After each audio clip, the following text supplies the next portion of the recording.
সুপ্রিয় দর্শক, আজকে আমি আপনাদের এই ভিডিওর মাধ্যমে বয়লার সম্পর্কে আলোচনা করব।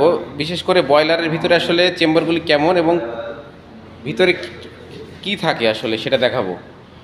আপনারা এটি দেখতে পাচ্ছেন, এটি একটি ফায়ার টিউব বয়লার।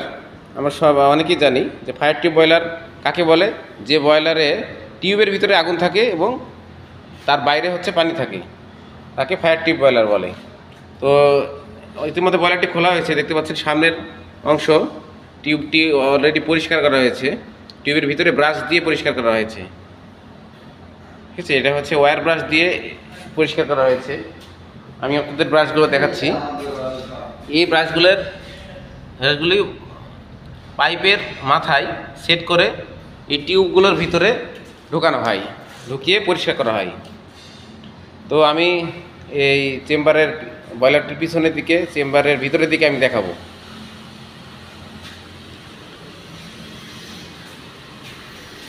এটি হচ্ছে 1 টনের একটি বয়লার, রয়্যাল ডেলিম কোম্পানির।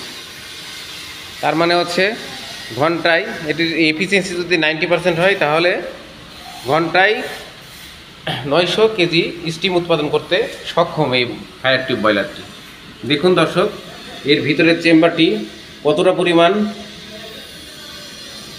এবং কতটুকু স্পেস আছে। এটি হচ্ছে টিউব, এটি হচ্ছে চেম্বার। এই চেম্বারে পানি থাকে এবং এই টিউবে আগুন দেওয়ার ফলে এই চেম্বারটি ভিতরে যে পানি থাকে সেটা বাষ্পে পরিণত হয়, যেটা আমরা ইন্ডাস্ট্রিতে ইউজ করি।